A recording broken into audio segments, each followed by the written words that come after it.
90.0 megahertz पर आप सुन रहे हैं रेडियो ऋषिकेश, जो आपकी अपनी आवाज़ है। रेडियो ऋषिकेश के स्टूडियो में इस समय आमंत्रित हैं हमारे खास मेहमान श्री महेश चिटकारिया जी। आप भारतीय स्टेट बैंक से रिटायर्ड अधिकारी हैं। सर, आपका स्वागत है रेडियो ऋषिकेश में।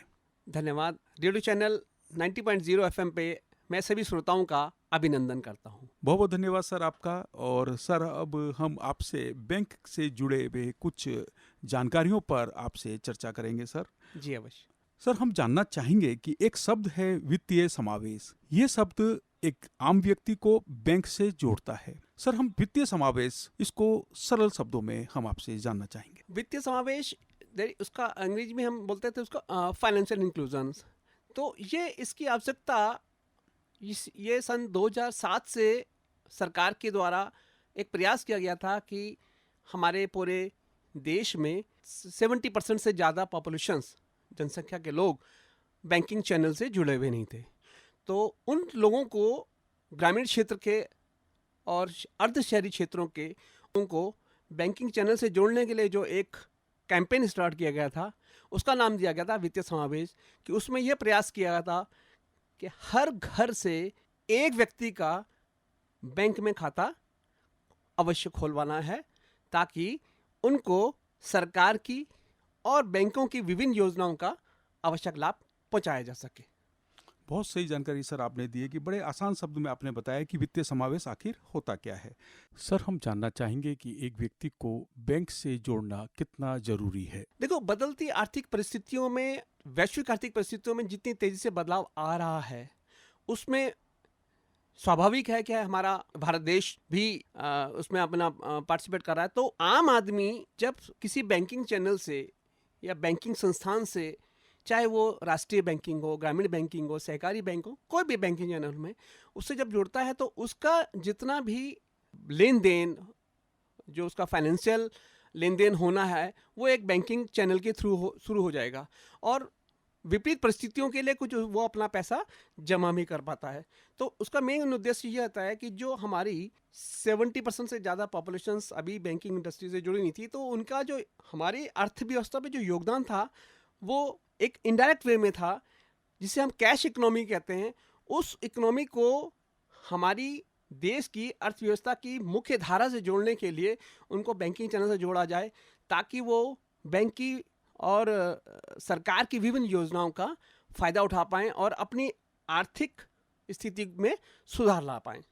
ये इसका मेन उद्देश्य था। बहुत सही जानकारी सर आपने दी है कि आपने बताया है कि एक व्यक्ति के जीवन में एक बदलाव के लिए बैंक से जुड़ना बहुत आवश्यक है। और ये इसलिए भी ज़रूरी है कि आप अपनी भविष्य की जो योजनाएं हैं उसके सहारे आप बना सकते हैं। बैंक आपको बहुत मदद करता है। सर, एक सवाल और बनता है कि जो आर्थिक और सामाजिक उत्थान की बात आप करते हैं, आर्थिक और सामाजिक उत्थान की बात हम करते हैं, उसमें बैंक का कितना बड़ा योगदान है एक व्यक्ति के जीवन में? देखिए, किसी भी व्यक्ति के आर्थिक और सामाजिक उत्थान के लिए वित्त का रोल सबसे बड़ा माना जाता है। क्योंकि आज व्यक्ति यदि कोई रोजगार करता है, तो स्वाभाविक है वो अपने जीविकोपार्जन के लिए मेहनत करता है, पैसा कमाता है और अपने परिवार का भरण पोषण करता है। उसमें से कुछ रुपए वो जमा करेगा भविष्य में अपने किसी भी विपरीत परिस्थितियों को झेलने के लिए, या कोई अपने बड़े कोई खर्चों को करने के लिए। तो उसके पास एक साधन रहेगा कि उसके पास कुछ जमा पूंजी रहेगी। उस जमा पूंजी धीरे धीरे जब बढ़ती है, तो स्वाभाविक रूप से उसका समाज में भी एक स्थान धीरे धीरे बढ़ता है। तो बैंक में जुड़ना और बैंकों में खाते रखना अपने आप में एक आर्थिक और सामाजिक रूप से बहुत ज़रूरी है। हर व्यक्ति को इसमें गवर्नमेंट ने प्रयास किया था 2007 से। और सेकंड फेज में गवर्नमेंट ने जब जनधन खाते खुलवाए थे, तो उसमें यह था कि हर व्यक्ति का बैंक में खाता खुलना है। पहले तो यह था कि हर परिवार से एक खाता खुलना है। सेकंड फेज में यह था कि जनधन खाते के थ्रू हर व्यक्ति का खाता बैंकों में खुलवाने की कोशिश की गई। और आपको ये जानकारी दे दूं कि उस तब से जो 2015 से जो जनधन खातों का जो अभियान चला था, उसके तहत अब तक लगभग 48 करोड़ खाते बैंकों में खुल चुके हैं। उसमें सबसे ज़्यादा योगदान हमारे भारतीय स्टेट बैंक का लगभग 17 करोड़ खातों का उसमें योगदान है। बैंक में जनधन योजना के तहत जो खाते खुले हैं और काफ़ी लोगों ने खाते खुलवाए हैं उसमें, और हर व्यक्ति लगभग जो है बैंक से जुड़ा जुड़ है। रहा है। अच्छा, इसमें सर एक फ़ायदा और भी होता है कि आपको जो है अगर ऋण चाहिए तो बैंक के खाते के थ्रू ही आप ऋण ले पाते हैं। बिल्कुल बिल्कुल। सरकार की विभिन्न योजनाएं हैं जो ऋण प्रदान करती हैं, अनुदान देती हैं, उसमें भी सर फ़ायदा होता है। बिल्कुल, हर व्यक्ति ने जिसने खाता बैंकों में खाता खोला है, और यह सरकारी नौकरी, प्राइवेट नौकरी, छोटी नौकरी, बड़ी नौकरी, सब लोगों के खाते खुले हैं। लेकिन बहुत सारे लोग तो ऐसे हैं ना जिनको सबको नौकरी तो नहीं होती है, जो रोजगार करते हैं। तो उन सब रोजगारों के लिए भी सरकार की जो विभिन्न स्कीम्स आई हुई हैं, बेरोजगारों के लिए अलग स्कीम्स आई हुई हैं, और ग्रामीण क्षेत्र के लिए अलग से स्कीम्स आई हुई हैं। आप विश्वास करोगे कि एक जो स्ट्रीट वेंडर होते हैं, सड़क के किनारे ठेली लगाने वाले आए हैं, उनके लिए भी एक सरकार ने स्ट्रीट वेंडर योजना जो लाई है, जिसमें 10,000 तक का ऋण सिर्फ मात्र एक एप्लीकेशन और 2 कागज साइन कराने पर बैंकों द्वारा प्रोवाइड करा जा रहा है, और काफ़ी लोगों को इससे फ़ायदा हुआ है। बाजार में जो प्राइवेट फाइनेंसर्स होते हैं ना, जो रोज के पैसे देते हैं और उनसे इतना ब्याज वसूल करते थे, तो उनके उत्पीड़न को रोकने के लिए सरकार ने ये विभिन्न योजनाएं बनाई हुई हैं। आप एक देखिए कि हमारी ये प्रधानमंत्री मुद्रा योजना जो है, आज उसका रिजल्ट सामने है कि इतना ज़्यादा ऋण दिया गया, और सबसे बड़ी बात यह है कि उसमें 10 लाख तक के ऋण में ना तो कोई गारंटर देना होता है, ना कोई प्रॉपर्टी के कागज रखने होते हैं, सब कुछ उनका सिविल क्लियर होता है, तो उनको बहुत आसानी से ऋण मिल जाता है रोजगार प्राप्त करने के लिए। और यही कारण है कि आज प्रधानमंत्री मुद्रा योजना सबसे सफल स्कीमों में से एक है। प्रधानमंत्री मुद्रा योजना के तहत बहुत सारे लोगों ने इसका लाभ उठाया है। सर, एक इस समय डिजिटल का युग है और जो इकोनॉमी है, वो जो ट्रांजैक्शन है, वो डिजिटल के थ्रू ज़्यादा हो रहा है, तो उसमें क्या फ़ायदा है सर डिजिटल ट्रांजैक्शन का? नोटबंदी के बाद जब करेंसी की मार्केट में शॉर्टेज हुई थी, तो उस वक्त एक आवश्यकता पड़ी थी, सरकार ने प्रयास किया था कि डिजिटल पेमेंट्स के थ्रू पेमेंट्स किया जाए। तो सरकार ने पीओएस मशीन्स को ज़्यादा प्रमोट किया। उसके बाद बहुत तेज़ी से सॉफ्टवेयर में विभिन्न कंपनियों को उनको लाइसेंस दिए, यूपीआई स्टार्ट किया। और आज की डेट में चूंकि लोगों को जेब में हमेशा पैसे रख के मार्केट में जाना होता था, तो एक रिस्क रहता था, घर में पैसे रखने होते थे, कभी भी कोई इमरजेंसी में कोई सामान लेना होता था, तो उनको पैसा जेब में रखना होता था, घर में रखना होता था। तो उसके लिए वो बैंकों में जाते थे, पैसे निकालते थे, एटीएम में जाते थे, लंबी लंबी लाइन लगी थी, निकालते थे। तो इस चीज़ के क्राइसिस को भी मद्देनजर रखते हुए कहा कि यूपीआई के थ्रू यदि पेमेंट डिजिटल फॉर्म में यदि हम करेंगे, तो कम से कम लोगों का जो कैश के प्रति जो रुझान है वो थोड़ा कम होगा, और वास्तव में हुआ भी है। आज आप देखेंगे कि एटीएम में लंबी लंबी लाइनें नहीं नज़र आती हैं। उसकी वजह यह है कि हमारा डिजिटल पेमेंट सिस्टम इतना मजबूत हो गया है कि आज दुनिया में हम लगभग टॉप स्थिति में आ गए हैं, डिजिटल पेमेंट सिस्टम में हम टॉप में आ गए हैं। तो उसका ये फ़ायदा है कि देखिए, आप पान खाते हैं और उसको हम यदि 15 रुपये की पेमेंट करते हैं या 20 रुपये की पेमेंट करते हैं, तो हम तुरंत अपने मोबाइल से उसको पेमेंट कर देते हैं। आज आप देखेंगे कि हर सब्जी वाले की ठेली पे या छोटे छोटे वेंडर्स पे, बड़े बड़े मॉल पे, हर किसी दुकानों पे एक क्यूआर कोड के थ्रू हम एक मिनट नहीं लगता, सेकंडों में हम पेमेंट कर देते हैं। तो उससे क्या होता है कि हमारा मनी सर्कुलेशन जो गवर्नमेंट को बहुत कॉस्टली पड़ता है उसको करेंसी को छापने में, वो उसका रुझान धीरे धीरे कम हो रहा है। तो यही वजह है कि digital payment safe and secure भी है। बहुत सही जानकारी सर। आपने ये बताया कि digital payment safe and secure है, लेकिन कई बार ऐसी घटनाएं सुनने को मिल जाती हैं कि डिजिटल के थ्रू बहुत सारे अपराध हो जाते हैं, साइबर अपराध जिसको हम बोलते हैं। तो उससे बचने के लिए एक आम व्यक्ति को किन सरल सावधानियों का इस्तेमाल करना चाहिए? देखो, जब हम कैश लेके चलते थे तब भी वो अपराध होते थे, और आज हम कैश के बदले में हम डिजिटल आ गए हैं, तो अपराध का करने का तरीका बदल गया है। तो हमको खुद अपनी सुरक्षा, जिस प्रकार हम अपनी कैश जेब में रख के अपनी सुरक्षा खुद करते थे, सेम वही प्रोसीजर हमको अपनाना है। हम पहले कभी हमारे जेब में यदि 10,000 रुपये रहते तो हम किसी को ये शो नहीं होने देते थे कि हम आपको 10,000 रुपये मेरी जेब में है, किसी को बताते नहीं थे ना, या मेरे किस जेब में रखे हुए हैं। तो सेम डिजिटल फॉर्म में यदि हम इसको देखें, सोचें कि भाई हम कभी भी ये नहीं बताएंगे कि डिजिटल फॉर्म में जो ट्रांजेक्शन है कि हम किसी को अपना पासवर्ड नहीं बताएंगे, अपना ओटीपी नहीं बताएंगे, अपना मोबाइल नंबर जो है सिक्योर रखेंगे, और ऐप यूज़ करेंगे तो वो हम मोबाइल के थ्रू जो भी ऐप यूज़ करते हैं तो वो भी हम सेफ एंड सिक्योर रखेंगे। तो परिस्थितियाँ चेंज होती हैं, कैसे हम डिजिटल फॉर्म में आए हैं तो डिजिटल में भी अपराध बढ़े, लेकिन अपराध में को रोकने का यह है कि आपकी जानकारी ज़्यादा, जितनी ज़्यादा जानकारी होगी, आजकल बहुत बड़े अपराध होते हैं, जैसे आपके मोबाइल में मैसेज आते हैं और अपराध करने वाले इतने शातिर हो गए हैं, तो आपको ऐसा लगेगा कि वो कोई अधिकारी ही बोल रहा है बैंक का। लेकिन आपको हमेशा ही ध्यान रखना है, आपको जब भी कोई ऐसी कोई फ़ोन कॉल आती है या कोई लिंक आता है, तो उससे आपको बिल्कुल बचना है। बिल्कुल भी ना तो किसी लिंक में आपको क्लिक करना है, ना ही उनके द्वारा किए गए फ़ोन कॉल को अटेंड करना है। और यदि आपको आज भी यदि कोई ऐसी कोई जानकारी जो आपको फ़ोन द्वारा मिली गई, उसकी ऑथेंटिसिटी चेक करनी है, तो आप अपने बैंक में जाइए, बैंक के अधिकारी से बात करिए, बैंक के मैनेजर से बात करिए, और अपने आसपास के लोग जो बैंक के रिटायर्ड हैं और भी जो साथी हैं, उनसे बात जानकारी प्राप्त करेंगे, तो इससे जागरूकता से ही आप अपने आप को बचा पाएंगे। आपने बताया कि जो जागरूकता है वही आपके बचाव का एक साधन है, और बैंक कभी भी फ़ोन नहीं करता है। बैंक से कोई अधिकारी कभी किसी कस्टमर को डायरेक्ट फ़ोन नहीं करते हैं। और बिल्कुल, और इसमें साइबर अपराध से बचने का तरीका यही है कि आप जानकारियां रखिए और अपना ओटीपी, अपना पासवर्ड, अपना फ़ोन नंबर और भी बहुत सारी जो डिटेल्स हैं वो आप कभी भी शेयर मत कीजिएगा। यही बात है सर? जी बिल्कुल बिल्कुल बिल्कुल, जागरूकता ही हमारी अपने सेफ्टी है। सर, आप बैंकिंग सेक्टर से बहुत लंबे समय तक जुड़े रहे। कोई एक किस्सा हम आपसे सुनना चाहेंगे, क्योंकि आपने लोगों को बैंक के खातों से जोड़ने के लिए आपने डोर टू डोर कैंपेन चलाया है। उस वाक़ये को सुनना चाहेंगे, क्या प्रतिक्रिया रही लोगों की? और इंटरेस्टिंग किस्सा है कि उस वक्त मैं मेरी पोस्टिंग कुमाऊं मंडल में एक इंटीरियर ब्रांच है, पेशिया मोलेखाल के पास, रामनगर से लगभग 62 किलोमीटर दूर। मैं एज ए ब्रांच मैनेजर वहाँ पोस्ट किया गया था। जब मैंने वहाँ ज्वाइन किया, ब्रांच मैनेजर का चार्ज लिया, तो ये सोचा कि वहाँ ग्राहक तो आ ही नहीं रहे बैंक में। तो हमने इसको कहते हैं ग्राउंड स्तर पर इस चीज़ की स्टडी करी पूरा 1 महीना कि आखिर ग्राहक क्यों नहीं आते हैं। फिर हमने एक स्ट्रेटेजी बनाई और मैंने बैनर बनाए, पैम्पलेट बनाए और एक नारा लगाया कि खाता खोलो नाता जोड़ो। और ये नारा, इस नारे को बैंक ने बाद में एक्सेप्ट भी किया।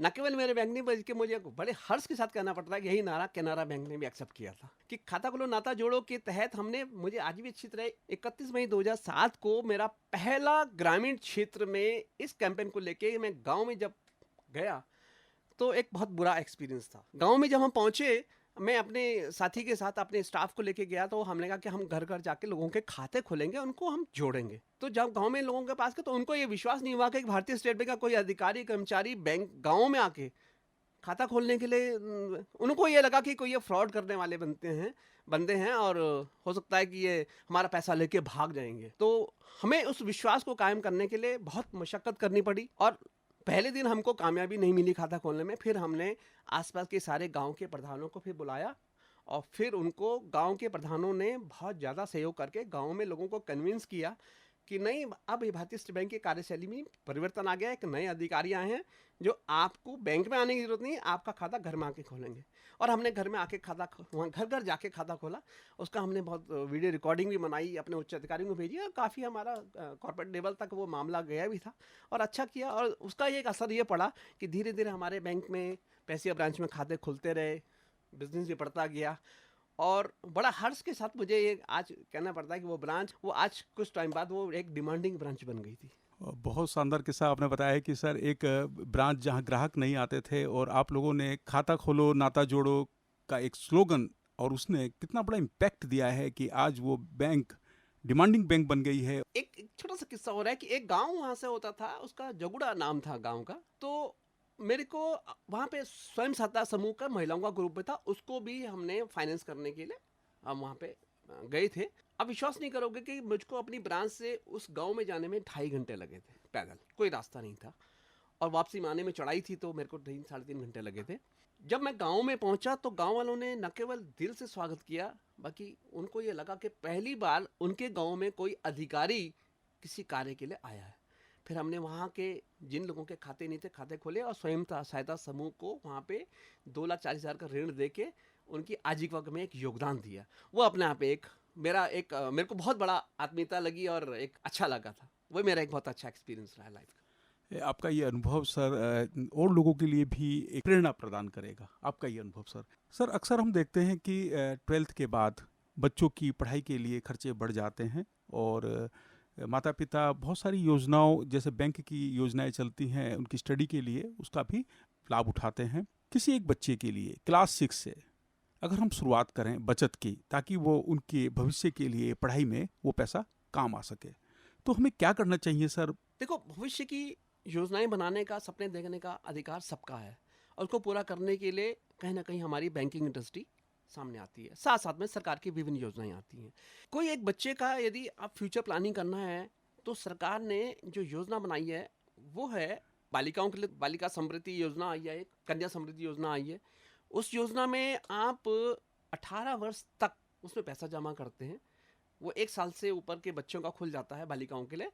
वो बालिकाओं के लिए उसमें जो ब्याज मिलता है वो शायद सबसे ज़्यादा है, और जब बालिका 21 साल की हो जाएगी तो उसको वो पैसा मिलेगा। वो अपनी पढ़ाई में खर्च कर सकती है, अपनी आजीविका को साधन के लिए कर सकती है, उसके विवाह वगैरह के लिए कर सकते हैं। ये एक योजना है। लेकिन जो सबसे बड़ी आम आदमी को मैं एक कहता हूँ कि आप चाहे जितना भी रुपया कमाते हैं उसमें से कुछ प्रतिशत बचाइए और उसको एक आवर्ती जमा योजना में लगाइए। हर बैंकों की, पोस्ट ऑफिस की, सहकारी बैंकों की, किसी भी बैंकों के चैनल में आपका अकाउंट है तो आप एक आवर्ती जमा योजना प्रारंभ से रखिए। 5 साल 10 साल के लिए आवर्ती जमा योजना में 100 रुपये, 200 रुपये, 500, 1000, 5000, जो भी आपकी क्षमता के अनुसार आप उसको बचा पाते हैं उसको आप रखिए। वही एक पैसा आपका जब मेच्योरिटी पे आपको पैसा मिलेगा, आपको एक अच्छी खासी रकम मिलेगी जो इसमें आप कोई भी खर्चों को मीट आउट करने के लिए आप यूज़ कर सकते हैं। चाहे वो बच्चे की शिक्षा के लिए हो, चाहे वो आपके कोई घर में कोई सामान लेना हो, या मकान प्लॉट लेना हो, या कोई मकान की रिपेयरिंग करनी हो। बच्चों के लिए अब जहाँ तक है हायर एजुकेशन की बात है कि जैसे 6 से के बाद प्लानिंग करते हैं बच्चे, तो 12th के बाद उनके पास प्रोफेशनल कोर्सेज में जाने के लिए एक रास्ते खुलते हैं। तो चाहे वो इंजीनियरिंग में जा रहा हो, मेडिकल में जा रहा हो, या किसी और कन्वेंशनल और या और कोई प्रोफेशनल ट्रेनिंग्स में उसको बच्चे को जाना है, तो जितने भी रिकग्नाइज्ड कोर्सेज होते हैं उन सब के लिए सारे बैंकों में सरकार की तरफ से वो है शिक्षा ऋण की योजना। आप शिक्षा ऋण अवश्य लीजिए। शिक्षा ऋण एक का सबसे बड़ा फ़ायदा ये होता है, मतलब आपने यदि किसी ने इंजीनियरिंग के लिए कोर्स के लिए पैसा लिया है, तो जैसे सपोज 4 या 5 साल की इंजीनियरिंग होती है, तो कोर्स ख़त्म होने के 1 साल का पीरियड और मिलता है उसको, जिसको जेस्टेशन पीरियड बोलते हैं। उसके बाद उसका रीपेमेंट स्टार्ट होता है। तो इंजीनियरिंग करने के बाद मोर लेस सारे बच्चों को कहीं ना कहीं जो रोज़गार सरकारी या प्राइवेट में कहीं ना कहीं मिल जाता है, तो वो आराम से अपने फिर ऋण का भुगतान कर सकता है। इसमें अधिकतर शिक्षा ऋण ऐसे हैं कि जिसमें जैसे 7.5 लाख तक तो आपको ना तो कोई गारंटी देनी है, ना कोई सिक्योरिटी देनी है। ऐसे 7.5 लाख से ऊपर यदि कोई ऋण लेना है तो आपको फिर उसमें कोई गारंटी, प्रॉपर्टी वगैरह मॉर्गेज करनी होती है। बहुत से कुछ ऐसे संस्थान हैं जो प्रीमियर इंस्टीट्यूशन है, जैसे IIT, IIM है। यदि उसमें कहीं किसी बच्चे का सिलेक्शन होता है तो उसमें तो ये सब कुछ भी देने की आवश्यकता नहीं होती। वहाँ पे तो न केवल उसके ब्याज भी कम लगता है ऐसे प्रीमियर इंस्टीट्यूशन में एडमिशन लेने वाले छात्रों को, बल्कि बिना गारंटी बनाने सिक्योरिटी चाहे कितना भी लोन हो उसको वो दे दिया जाता है। सर, खाता खोलने की बात तो आपने बताई है, पर खाते को संचालित करते रहना, उसको अपडेट करते रहना कितना ज़रूरी है? देखिए, मात्र खाता खोल के छोड़ देना अपने आप में काफ़ी नहीं है। आप खाते में साल में 1 बार अवश्य लेन देन करिए, और खाते में आपका मोबाइल नंबर अपडेट होना चाहिए। ये आप बैंक से इंश्योर कर लीजिए, क्योंकि बैंक हर ट्रांजेक्शन का एक आपको SMS भेजता है, और SMS के माध्यम से आपके मोबाइल पे जो संदेश आता है उसको आप अवश्य पढ़िए। आप उससे ये जानकारी अपडेट रख पाएंगे कि आपके खाते में कोई अनऑथराइज्ड लेन देन तो नहीं हो रहा है। ये जानकारी अवेयरनेस बहुत ज़रूरी है कि पता चला आपके खाता है और आपने लेन देन नहीं किया और अचानक आपके खाते में कोई अनऑथराइज बड़ी अमाउंट क्रेडिट आ गई और आप साइलेंट बैठे हुए हैं, आपको पता ही नहीं है, तो उसमें आप मुश्किल में पड़ सकते हैं।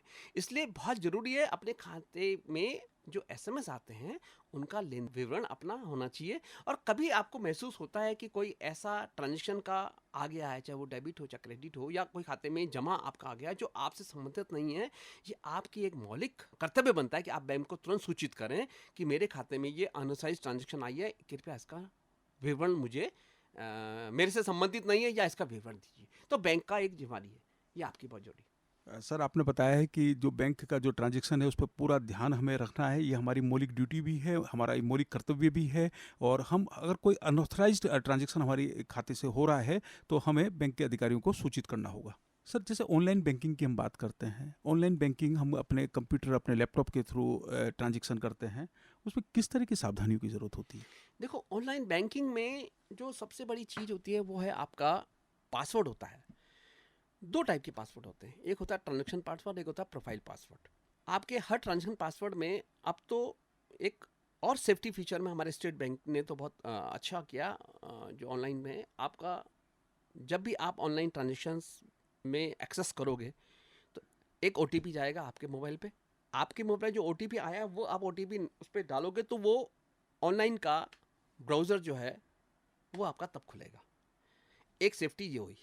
सेकंड सेफ्टी, जैसे ही आप कोई ट्रांजेक्शन को उसमें करोगे तो अगेन उसमें फिर एक OTP आपके मोबाइल पे जाएगा, आप OTP फिर डालोगे तभी आपकी ट्रांजेक्शन कंप्लीट होगी। तो एक तो आपने पासवर्ड अपना सेफ रखना है, दूसरा आपके मोबाइल पे आपके जो रजिस्टर्ड मोबाइल आपके अकाउंट में है उसमें OTP जाएगा, वो आपके पास ही होगा, तो सेकंड सेफ्टी है। तीसरी हो गई, जब आप ट्रांजेक्शन कर रहे हैं तो फिर OTP जाएगा। तो इतने को कोई ट्रेस पास करना साइबर उसके लिए आसान नहीं है, लेकिन साइबर क्राइम वाले हमसे 2 कदम आगे सोचते हैं, वो उसको भी पार कर जाते हैं। लेकिन स्टेट बैंक में खास तौर पे हमारा जो इंटरनेट बैंकिंग का है वो काफ़ी सेफ एंड सिक्योर है। तो अब दूसरा एक होता है प्रोफाइल पासवर्ड। प्रोफाइल पासवर्ड के लिए जैसे आप रेगुलर वे में आप कस्टमर्स को पैसा भेजना है, आपको अपने बच्चे को, माना कोई बाहर पढ़ रहा है, आपको रेगुलर भेजना, तो आप जब उसको ऐड बेनिफिशियरी करेंगे तो जैसे ही कोई ऐड बेनिफिशियरी करेगा तो प्रोफाइल पासवर्ड बनाएगा, मांगेगा। तो ये प्रोफाइल पासवर्ड भी आपका जो एक्सेस पासवर्ड है उससे थोड़ा डिफरेंट होना चाहिए, थोड़ा स्ट्रांग होना चाहिए। अल्फा न्यूमेरिक, अच्छा, आप कभी भी अपने पासवर्ड को ना तो डेट ऑफ बर्थ से लिंक करके बनाएं, ना अपने मोबाइल नंबर से लिंक करके बनाएं, ये बहुत बड़ी चीज़ है। वरना लोग हिट एंड ट्रायल पे यदि आपके पासवर्ड को हैक कर देते हैं तो वो मुश्किल में डाल सकता है।